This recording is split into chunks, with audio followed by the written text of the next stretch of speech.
அதெல்லாம் கொடுத்துருந்தாங்க. பார்க்குறதுக்கு ரொம்ப சந்தோஷமாக இருந்தது. இப்படி ஒரு மாவீரர் இல்லாமல் இருந்தாலுமே இவ்வளோ புகழோட இந்த தேவேந்திர சார்ந்த இளைஞர்கள் எல்லா நாளுமே பண்ணிக்கிட்டு இருக்கிறாங்க. அந்த இளைஞருக்கு நம்ம மனமார்ந்த வாழ்த்துக்கள். மேலும் இதை போல் அண்ணனோட பிறந்தநாளோ இல்லை குரு பூஜையோ தவறாமல் செஞ்சுக்கிட்டு வாங்க. நம்ம எதுக்கோ அன்னதானம் அது இது நிறையா பண்ணிக்கிட்டு இருக்கிறோம். நம்ம சமுதாய பற்றாளர் நம்ம அண்ணன் நம்ம கூட இருக்கும்போது அண்ணனாக இருந்தாப்புல, இப்போ அவர் இல்லாத இடத்துல தெய்வமாக கூட நம்ம வேண்டிக்கிட்டு இருக்கோம். ஏன் என்னோட பிள்ளைக்கு அதான் சொல்லி கொடுத்துருக்காங்க. ஆல்ரெடி ஒரு வீடியோ கூட பார்த்துருப்பீங்க நீங்கள். தீபக் ராஜா யாருப்பான்னு கேட்டிருப்பேன். என் பையன் சொல்லுவான், பெரியப்பான்னு சொல்லுவான். அப்போ இப்போ என்ன பண்ணிகிட்டு இருக்காங்கன்னு கேட்கும்போது இப்போ நம்ம சாமியாக இருக்காங்க கூட என் பையன் சொல்லியிருப்பான். அதேமாரி தான் நம்ம தஞ்சாவூர் மாவட்டத்திலே கூட பார்த்தீங்க அப்படின்னா இப்போது தீபக் அண்ணனை பிடிச்சவங்க எல்லாருமே தீபக் ராஜா, தீபக் பாண்டியன், நம்ம அண்ணன் ஊதல் உள்ள பிரகாஷ் அண்ணன் கூட மகிழன் தீபக்கும் கூட வச்சுருந்தாங்க. ரொம்ப சந்தோஷமாக இருந்தது. அந்த மாதிரி பேர் சொல்கிறதுக்கெலாம் யார் வேணாலும் மாவீரன் வந்துடலாம் ஐயா. ஒரு புத்தக புரட்சியாளர், ஒரு மாவீரன், சமூக பற்றாளர், இதுமாரிலாம் வரணும்னா ரொம்ப ரொம்ப கஷ்டம். அது எவ்வளோ பெருமதையாக இருக்கும் பாருங்க கேட்கும்போதே. ஆனால் இந்த வருஷம் அண்ணனை போய் அண்ணன் இருக்கிற இடத்துல போய் நம்ம போய் குரு பூஜை பண்ண முடியல. அஞ்சலி செலுத்தணும்னு ரொம்ப கவலையில் இருந்தோம். நிறைய பகுதியிலேருந்து எனக்கும் ஃபோன் கால் வந்தது போனது. ஆனால் எதுவுமே ஸ்டெப் எடுத்து பண்ணுறதுக்கு அங்கே ஆள் இல்லை. கிராம மக்கள் அந்த ஊர் மக்கள் மட்டும்தான் குரு பூஜை நடத்தணும், வேற யாரும் பண்ணக்கூடாதுன்னு சொல்லியிருந்தாங்க. இனியாவது ஒவ்வொரு நிகழ்ச்சிகளுக்குமே ஊர் திருவிழா இல்லை கல்யாணம், காது குத்து, எந்த நிகழ்ச்சியாக இருந்தாலுமே தீபக் அண்ணன் ஃபோட்டோ போட்டு நீங்கள் பண்ணுங்கள். தயவு செஞ்சு சொல்கிறேன், அடிக்க திருவுன்னு எதுவும் போடாதீங்க, சரிங்களா? அது நம்மளுக்கு தெரியும். அதை ஃப்ளெக்ஸிலே பேனர்லேயே நம்ம போடுறதுனால அது ஏகப்பட்ட பிரச்சனை ஆகுது. அண்ணன் இல்லாத இடத்துல நம்ம அண்ணனுக்காக நிறைய பெருமை சேர்க்கணும்னா அண்ணன் புகழை வெளிப்படுத்தணும். அதான் இளைஞர்களோட வேலையை. நான் அதை நம்பி தானே பயணிக்கிறேன். என்னையே நிறைய பேர் கேட்குறாங்க, தீபக் அண்ணன் என்ன பண்ணியிருக்கேன்னு. தீபக் அண்ணன் புகழை நான் பெருசாக்கிக்கிட்டு இருக்கேன். தீபக் அண்ணனுக்காக நான் நிறையா பண்ணணும்னு எதிர்பார்த்துட்ருக்கேன். பண்ணுவேன், பண்ணாமலாம் இல்லை. இப்போ நெக்ஸ்ட் டைமே எனக்கு ஒரு ஆண் குழந்தை பிறக்கிற மாதிரி தான் இருக்குது. ஆண் குழந்தை பிறந்துச்சு அப்படின்னா அது தீபக் பாண்டியன் வைப்பேன், இல்லை தீபக் ராஜன் கூட வைப்பேன். தீபக் அண்ணன் பேர் இல்லாமல் இருக்காது. அதுவே ரொம்ப சந்தோஷமாக இருக்கும் எனக்கு. கண்டிப்பாக நான் ஒரு வீடியோ பதிவிடுவேன் நான். அதனால் எல்லா இளைஞருக்குமே ஒத்துமையாக இருங்க. யாரும் இந்த தேவையில்லாத பிரச்சனைக்கு போகாதீங்க. அம்மா அப்பா பற்றி கொஞ்சம் கேளுங்க. வேலைக்கு போக, சம்பாதிங்க, பொருளாதாரத்தை உயர்த்துங்க. அதுதான் கேட்டுக்கிறது. எல்லா பகுதியிலுமே நானும் பார்த்துருக்கேன். வேலைக்கு போகிறது, குடிக்கிறது, செலவு பண்ணுறது, இந்த மாதிரி தான் பண்ணிக்கிட்டு இருக்கிறாங்க. யாரும் எடுத்து சொன்னாலும் அந்த இடத்துல தான் ஊங்குறாங்க இல்லையா? அடுத்த ஸ்டெப் யாரும் பண்ணுறதில்ல. நல்லது கிட்டதுக்கு எல்லாமே மது தானே அறுத்துறாங்க. அது எந்த சூழ்நிலை விடுது பார்த்தீங்களா? தீபக் அண்ணன் கூட ஒரு வீடியோவில் சொல்லியிருப்பாங்க. அன்னைக்கு 19 நைட்டு அந்த வீடியோவை பார்க்குறேன். அது எனக்கு கண்ணை கலங்கிடுச்சு அந்த வீடியோவை பார்க்கும்போது. என் மேலே தானே நீங்கள் அக்கறையோடு இருக்கீங்க. என் மேலே அக்கறை போகிற நீங்கள் உங்கள் மேலே நான் அக்கறை படணும்ல. அந்த இதில் தானே இருக்கிறேன்னு கூட அண்ணா சொல்லியிருப்பாப்புல. நல்லா இருக்கும் கேட்கும்போது, ரொம்ப சந்தோஷமாக இருக்கும். இப்படிலாம் ஒரு சொல்லிக் கொடுக்குறக்கு அண்ணன் இருந்து அவரை இறந்து தவிக்கிறாங்க போது எத்தனை பேர் அழுதுருக்காங்க. அந்த வீடியோலாம் பார்க்குறோம் போகிறோம். அந்த அஞ்சலி செலுத்த போகும்போது அந்த அக்காங்கெல்லாம் அழுதுகிட்டு இருக்கிறதெல்லாம் ஒரு வீடியோ காணொலியில் பார்த்தேன். நான் மனசு கேட்கல. ரொம்ப கஷ்டமாக இருக்குது. நம்ம எப்படா நிமிடம் அங்கே போவோம், போயிட்டு நேரில் போயிட்டு அண்ணனை போயிட்டு ஒரு அஞ்சலி செலுத்தணும் அப்படின்னு சொல்லிட்டு. கண்டிப்பாக வாகைக்குளத்துக்கு நான் வருவேன். ஆல்ரெடி அண்ணன் இறந்து போனதுக்கு அங்கே 2 நாள் இருந்தோம். ஆனால் ஒரு வாரம் கழிச்சு தான் அண்ணன் பாடியாக வாங்கினாங்க. எங்களால் அங்கே இருக்க முடியல. அதனால் இனிமேலாவது எல்லா வருஷமுமே தவறாமல் மே 20 கண்டிப்பாக அண்ணனோட குரு பூஜை கலந்துக்கிட்டு தான் இருப்போம். இந்த சைடு இப்போ பார்த்தீங்க அப்படின்னா இந்த வருஷத்தில் வந்து யாராலையும் போக முடியல. நிறைய பேர் ஆசைப்பட்டிருந்தாங்க போகணும், 5 நல்லபடியாக பண்ணணும்னு சொல்லிட்டு, யாராலையும் பண்ண முடியல. இனி வரும் காலமாவது நல்லபடியாக போய் குரு பூஜை கொண்டாடுவோம். அனைவரும் வாங்க, மது அருந்தாமல் வாங்க. நம்மளுக்கு அதுதான் முதல் பிரச்சனையே. எவ்வளோ மாவீரருக்கு நான் குரு பூஜைலாம் போயிருக்கேன். நிறைய பேர் மது அருந்திட்டு வந்திருக்காங்க, போகிறாங்க. தீபக் அண்ணனுக்காக இனிமேலாவது அந்த சூழ்நிலையில் யாரும் மது அருந்தாமல் வாங்க. ஏன்னா நிறைய வழியில் வந்து பார்த்தீங்கன்னா வண்டியை ஸ்பீடாக ஓட்டுறது, கத்துறது, போகிறது அந்த மாதிரிலாம் இருந்தாங்க. ஏன் சொல்கிறேன்னா, நிறைய இழப்புகள் நம்ம சந்திக்கக்கூடாது அப்படின்னு தான் நான் சொல்கிறேன். புரிஞ்சுக்கோங்க எதுக்காண்டி சொல்கிறேங்க. அண்ணன் சொல்கிறது தான் இப்போ நானும் சொல்கிறேன். ஏன்னா இப்போ அண்ணனை வழியாக தான் நான் பயணிக்கிறேங்கும் போது எனக்கு பெருமையாக தான் இருக்கும். அண்ணன் இப்படிலாம் சொல்லுவார், அப்போலாம் என்ன எப்படி பேசுவாங்க, எப்படி இளைஞரை ஒருங்கிணைப்பாங்க, மக்களை நேசிக்கணும், சமுதாயத்தை நேசிக்கணும், அப்படிலாம் எனக்கு ஆசை இருக்குது. எல்லா பகுதிகளிலும் ஒவ்வொரு பிரச்சனை இருக்குது.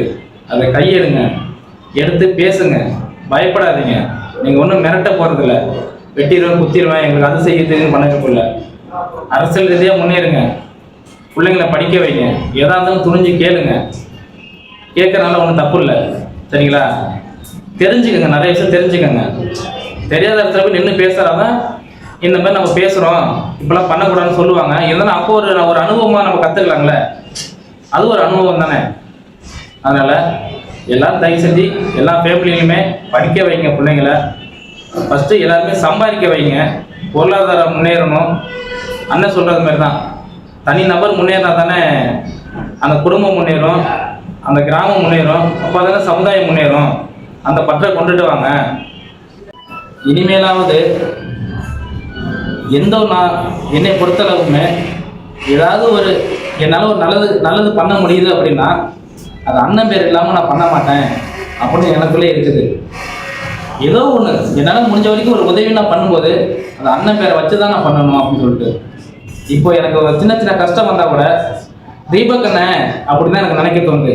ஏன்னா சாமிங்கிற இடத்துல வச்சு நான் பார்க்குறேன் அண்ணனை, சரிங்களா? என்னோட குலதெய்வம் எங்கள் அண்ணன் அப்படிங்கிற மாதிரி எனக்கு தோணுது. ஏன்னா என்னோட வீட்லேயும் சரி, என்னோட மொபைலும் சரி, அண்ணன் போட்டோ இவ்வளோ இல்லாமல் இருக்காது. இன்ன வரைக்குமே நான் அண்ணனை பற்றி பேசாத நாளே கிடையாது. தீபக் அண்ணன் தான் என்னோட உயிர் தான் சேவ் பண்ணிட்டு இருக்கிறாங்க, அவ்வளோதான். நான் எதில் போஸ்ட் போடுறனோ என் உயிர், என் குலசாமி, இந்த மாதிரி தான் போஸ்ட் போட்டிருக்கேன். எல்லா இடத்துலையுமே எல்லா புகழோட அண்ணனை பேசுங்க. யாரும் வந்து ஆயுதத்தை எடுக்காதீங்க. எடுத்துட்டீங்கன்னா அப்படின்னா வழக்கு ஏறும். நம்ம இருக்கிற பொருளாதாரத்துக்கு வழக்கு ஏறி நம்ம வந்து எதுவுமே பண்ண முடியாது. நம்ம சமூகத்துக்கு தான் தெரியும். காசு பணம் வச்சுருக்கிறவங்க சமூகத்துக்குள்ளே வர மாட்டாங்க. நம்ம சமூகத்தில் இருந்தாலுமே நானும் அந்த கட்சிக்குள்ளே வரும்போதெல்லாம் ஒவ்வொரு சமுதாயத்துக்காக எல்லா ஊர்லேயுமே போகும்போது அங்கங்கே 1008 பிரச்சனை இருக்குது. அப்போ தான் தெரியுது நம்ம எந்த நிலைமைக்கு இருக்கிறோம், அப்புறம் அரசியல் நம்ம எந்த அளவுக்கு வச்சுருக்காங்க, நம்ம ஊருக்கு என்னென்ன தேவைங்கிறத அதை பூர்த்தி பண்ணாமல் வச்சுருக்காங்க. என் ஏரியாவில் நிறைய நடந்திருக்கு. அரசியல் ரீதியாக முன்னேறணும் அப்படின்னா அதை பற்றி தெரிஞ்சுக்கிங்க, பொது விஷயத்தை கையெடுங்க. என்னென்ன தேவைங்கிறத உங்கள் கவுன்சிலரோ இல்லை பிரசிடெண்ட்டோ அவங்கள்ட்ட கேளுங்க. கேட்கலன்னா நீங்கள் அடுத்த டைம் என்ன பண்ணணுமோ உங்களுக்கே தெரியும். நான் சொல்லணும்னு அவசியம் இல்லை. பண்ணுங்க, எதையும் பயப்படாமல் பண்ணுங்க. தெரிஞ்சுக்கிறது ரொம்ப ரொம்ப நல்லது. அதை புரிஞ்சுக்கோங்க. எதுவுமே எனக்கு தெரியல, நான் எப்படி கேட்குறது, நான் எப்படி பேசுறது அப்படி இருக்கிறத விட்டுருங்க. அது போய் பார்ப்போம்மா என்னன்னாலும் பரவாயில்ல அப்படின்னா போய் தெரிஞ்சுக்கணும். அதை நல்லா புரிஞ்சுக்கோங்க. ஏன்னா நம்மளுக்கு சொல்லி கொடுக்கறதுக்கு சட்ட ரீதியாகவும் அண்ணனுங்க இருக்காங்க, படிப்பு ரீதியாகவும் அண்ணனுங்க இருக்காங்க. அதனால் நான் இப்போ இந்த அளவுக்கு நான் முன்னேறேன், என்னை முன்னேற்றுறாங்க அப்படின்னா எனக்கு அண்ணனுங்க இருக்காங்க, வக்கீலண்ணா இருக்காங்க, அரசியல் ரீதியாக நம்ம அண்ணன் இருக்காங்க. அவங்களும் இல்லாமல் நான் எதுவும் பண்ணுறது கிடையாது, சரிங்களா? கட்சி தலைவர்கள் இருக்காங்க. நீங்களும் படிப்பு ரீதியாக போனீங்கன்னா அவங்க உள்ள உள்ளவங்க மூலயமா இளைஞர்களை கொண்டு போய் நல்லா படிக்க வைங்க. அரசியல் ரீதியாக போகிறவங்க நல்ல பசங்களை வாங்க வழி நடத்துவோம், நம்ம சேர்ந்து பயணிப்போம் அப்படின்னு சொல்லி தேவதோட வேளாளர் பசங்களை வழி நடத்தி கொண்டுட்டு வாங்க. நானும் எல்லா ஊர்லேயும் உள்ள வீடியோஸு ஃபோட்டோஸு அங்கே எல்லாம் என்னென்ன பண்ணுறாங்கங்கிறது எல்லாம் நானும் பார்த்துட்டு இருக்கேன்.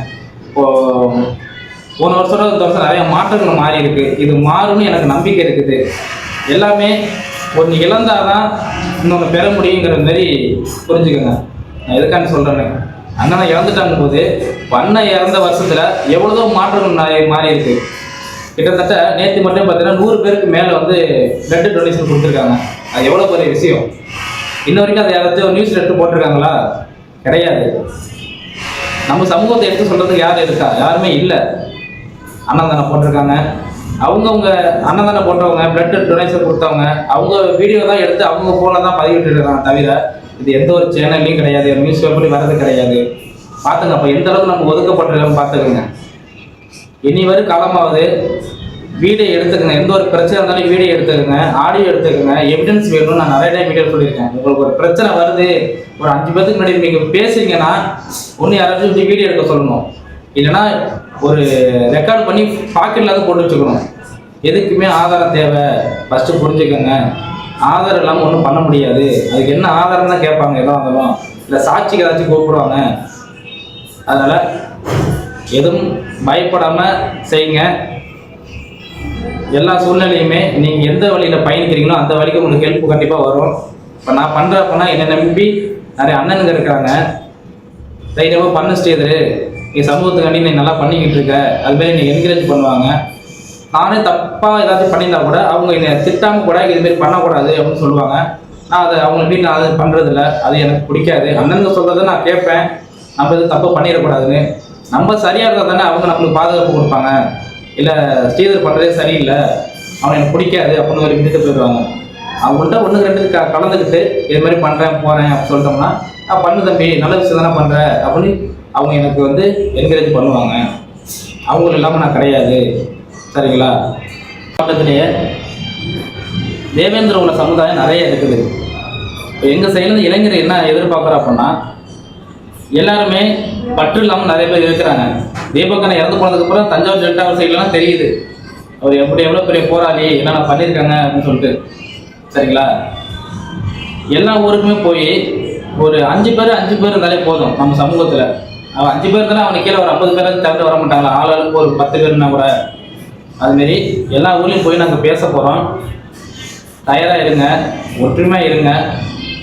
இல்லை நம்ம தஞ்சாவூர் பகுதியில் எல்லாம் நட்பு சார்ந்து தெரியும் நம்ம எந்த அளவுக்கு பழக்கம் இருக்குது, யார் நோக்கி போய் பயணிச்சுக்கிட்டு இருக்கோம், யார் அது கூட இருக்காங்களான்னு தெரியும்.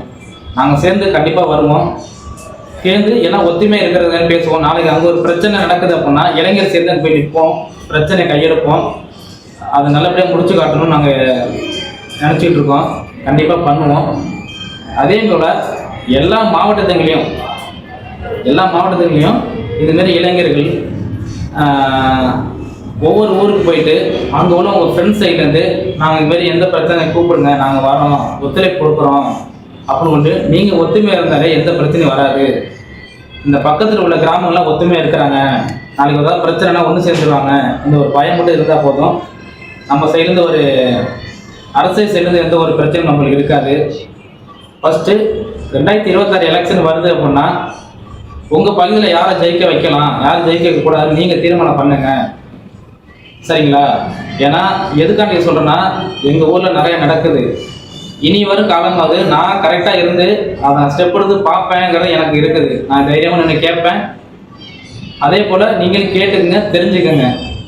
உங்கள் கிராமத்தில் ஒரு பைப்போ பாலக்கட்டையோ இல்லை ரோடோ ஏதோ ஒரு கட்டி கொடுக்கல, தண்ணி டேங்க் கூட எங்களுக்கு வரல, அதை அமைச்சு கொடுத்து சரியாக பூசாமல் கட்டாமல் கொடுத்துருக்காங்க.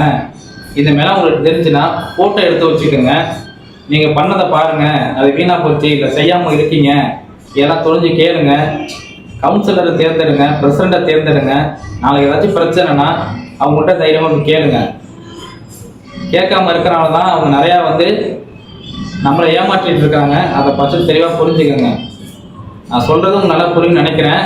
இனியாவது வராங்க, உங்களுக்கு என்ன தேவை என்ன தேவையில்லை, எங்களுக்கு இதை செய்யுங்கன்னு சொல்லிட்டு நேற்று ஏதாச்சும் கேளுங்க. தப்பு கிடையாது. நம்மளை வச்சு தான் அவங்க, சரிங்களா? அவங்கள வச்சு நம்ம கிடையாது. நம்ம தான் தேர்ந்தெடுத்துருக்கோம். நம்மளுக்காண்டி தான் அவங்க வேலை பார்த்தாகணும். நம்ம ஜெயிச்சிட்டோம், நம்ம பிரசிடெண்ட்டில் ஜெயிச்சிட்டோம், கவுன்சிலில் ஜெயிச்சிட்டோம், அவங்க எந்த ரீதியாக வேணாலும் அவங்க சம்பாதிச்சுட்டு போயிடலாம். ஒரு டெண்ட் எடுத்தாலே வேலை முடிஞ்சு போச்சு. 1 லட்சம் வேலை பார்த்து 5 லட்சம் எழுதிட்டு போகிறதுக்கு அது உங்களுக்கு நல்லா தெரியும். சரிங்களா? ஏன் அப்படி பேச எனக்கு நிறைய சொல்லி கொடுத்துருக்குறாங்க. நெக்ஸ்ட் வர எலெக்ஷன் அது தெளிவாக இருந்துக்கணும்னு சொல்லிட்டு உங்களுக்குள்ளேயே நீங்கள் பிரிவினை இருந்துச்சு அப்படின்னா ஒன்றும் பண்ண முடியாது. அதாவது நான் எப்படி சொல்லணும்னா, குடும்பத்துக்குள்ளே 1000 பிரச்சனை இருக்கும். நாளைக்கு நல்லது கிட்டதுன்னா நீங்கள் தான் கலந்துக்கணும். அதை தான் நான் சொல்கிறேன். சமூகத்துக்குள்ளே ஒரு தெருவில் ஒரு ஊரில் எவ்வளோ பிரச்சனைலாம் இருக்கும். ஆனால் ஒரு எலெக்ஷன் வருது அப்படின்னா நீங்கள் எல்லாம் ஒத்துமை இருந்தால் மட்டும்தான் அதை நீங்கள் ஜெயிக்க முடியும். உங்கள் கிராமம் நல்லா இருக்கும், ஊர் நல்லா இருக்கும், இளைஞர் நல்லா இருப்பாங்க. யாரும் அடிச்சுக்காதீங்க. நல்ல வழியில் பயணிக்கணும். அதுதான் என்னோடய வேண்டுகோள். இப்போ நான் என்ன சொல்ல வரேன்னா, நீங்கள் இனி வரும் காலமாவது கல்வி ரீதியாகவும் பொருளாதார ரீதியாகவும் அரசியல் ரீதியாகவும் அதில் மட்டும் பயணிக்கணும். அதில் பயணித்தாலே நம்ம சமூகம் ஆட்டோமேட்டிக்காக முன்னேறும். புரிஞ்சுக்கங்க. ஏற்கனவே நேற்று ஒரு வீடியோவில் நாங்கள் சபதம் ஏற்றிருந்தோம். இதை தான் நாங்கள் சபதம் ஏற்றிருந்தோம். ரொம்ப சந்தோஷமாக இருந்துச்சு. அதை கேட்டுட்டு எங்கள் இளைஞர்களுமே அதை கடைப்பிடிக்கிறாங்க. வழி நடத்துறதுக்கு நாங்கள் தயாராக இருக்கோம். அந்த வழியில் வர்றதுக்கு நீங்கள் யோசித்து வாங்க. கண்டிப்பாக பயணிப்போம், ஒத்துமையாக இருப்போம், ஒன்று சேருவோம். தேவேந்திர குல வேளாளர்கள் மக்களும் இளைஞர்களும் நல்லா இருக்கணும். தைரியமாக இருங்க. நன்றி, வணக்கம்.